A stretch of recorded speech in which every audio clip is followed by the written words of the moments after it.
Shut up and sit down. अब चलिए हम लोग करते हैं 12.6 public interest litigation PIL. Earlier, the judiciary, including Supreme Court, entertained litigation only from those parties that were affected directly or indirectly by it. अब पहले क्या होता था, जो न्याय तंत्र है जिसमें सुप्रीम कोर्ट आते हैं, वो उन्हीं लोगों के लिटिगेशंस को देखते थे जो कि केस में इन्वॉल्व थे, ठीक है, या तो वो डायरेक्टली या इनडायरेक्टली वो मुकदमे में शामिल थे. It heard and decided case only under its original and appellate jurisdiction.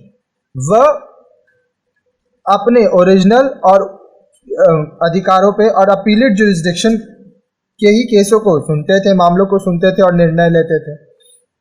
But Subsequently, the court permitted cases on the ground of public interest litigation.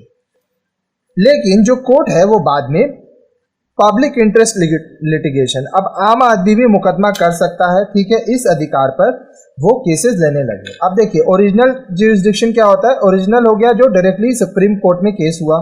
Appeal का मतलब क्या होता है, वो केस ऑलरेडी हाई कोर्ट में लड़ा जा चुका है, फिर वहाँ पे जो भी निर्णय हुआ फिर उसको री अपील किया गया है सुप्रीम कोर्ट में, ठीक है. It means that even people who are not directly involve in the case may bring to the notice of the court matters of public interest. अब इसका मतलब क्या हुआ, PIL पब्लिक इंटरेस्ट लिटिगेशन, कि वो लोग जो कि डायरेक्टली मामले से संबंधित नहीं है वो भी कोर्ट में मामले को ला सकते हैं अगर ये पब्लिक इंटरेस्ट पे है तो. It is the privilege of the court to entertain the application of public interest litigation. अब देखिए कोर्ट को जो PIL दाखिल हुआ है, पब्लिक इंटरेस्ट लिटिगेशन आया है, जो मुकदमा किया गया है, उस पर भी सुनवाई करनी पड़ती है. The concept of PIL was introduced by Justice P.N. Bhagwati. अब ये जो PIL पब्लिक इंटरेस्ट लिटिगेशन का जो कॉन्सेप्ट है ये किसके द्वारा लाया गया, जस्टिस P.N. Bhagwati द्वारा.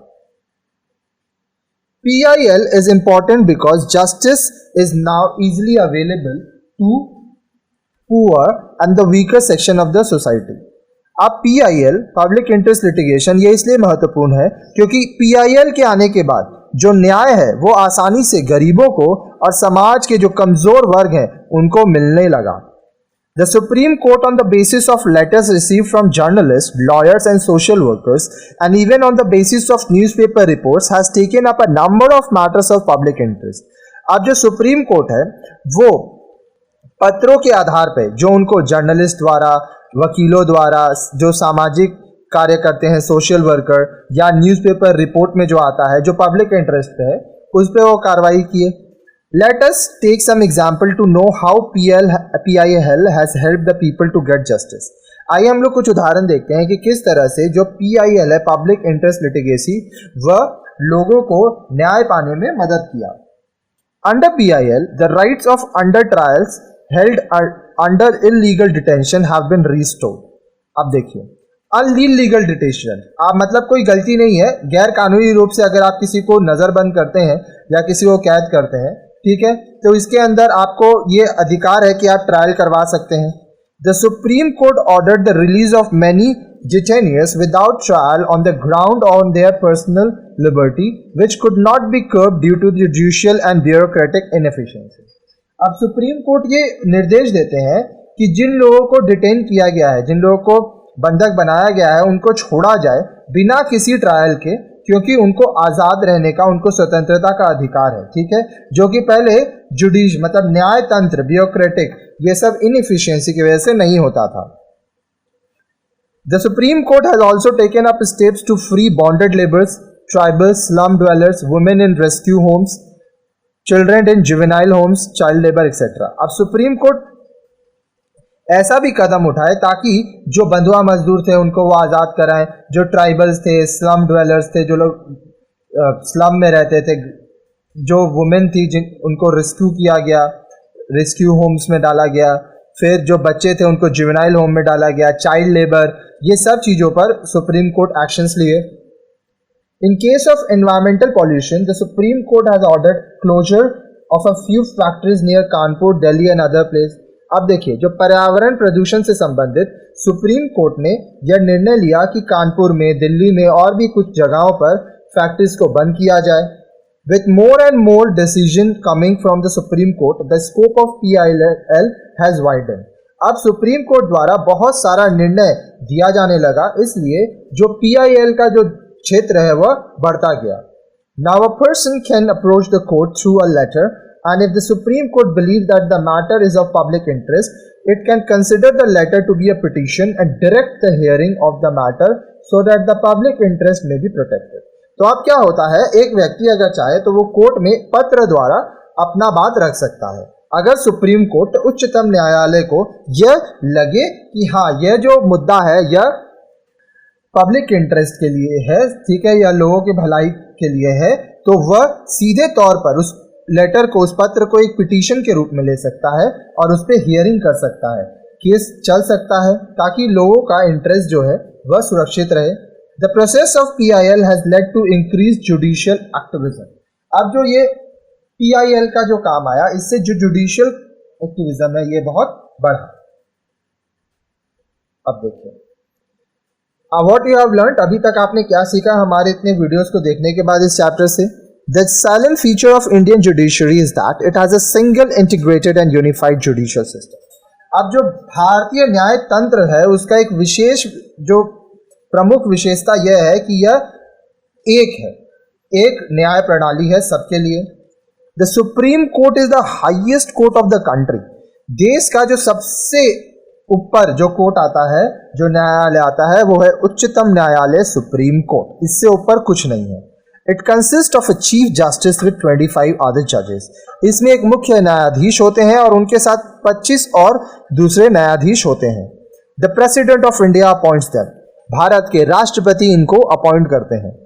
Their names are decided upon and recommendation by a collegium of Supreme Court judges. अब ये जो जज बनते हैं सुप्रीम कोर्ट के, इनका नाम कहाँ डिसाइड किया जाता है, इनका निर्णय लिया जाता है जब कॉलेजियम ऑफ सुप्रीम कोर्ट जज, जो सीनियर जजों का ग्रुप होता है, वो सलाह देते हैं कि किनको आपको जज बनाया जा सकता है. They remain in office till the age of 65. 65 साल की उम्र तक वह कार्य करते हैं. They can be removed only through a complicated process. अगर आपको सुप्रीम कोर्ट के जज को हटाना है तो उनको हटाया तो जा सकता है, लेकिन इसका जो तरीका है वो बहुत ही जटिल है. हम लोग आगे के वीडियोस में इसके बारे में पढ़े थे. The Supreme Court hears cases under its original and appellate jurisdiction. Supreme court कौन से केसेस को सुनता है, जो या तो सीधे सुप्रीम कोर्ट में आए. अब कौन कौन से केस डायरेक्ट सुप्रीम कोर्ट में आते हैं ये हम आगे आपको पढ़ाए हैं. या अपीलेट.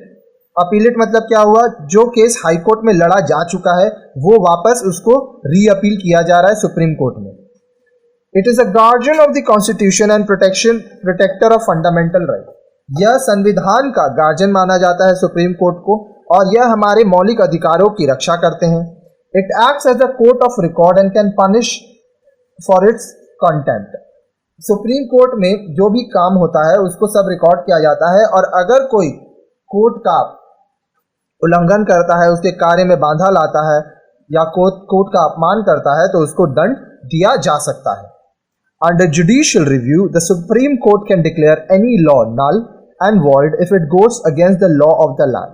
अगर हमारे धरती में, हमारे भारत में जो भी कानून है, अगर उसके खिलाफ कोई कानून जाता है, कोई निर्णय जाता है, तो सुप्रीम कोर्ट उसको खारिज कर सकता है.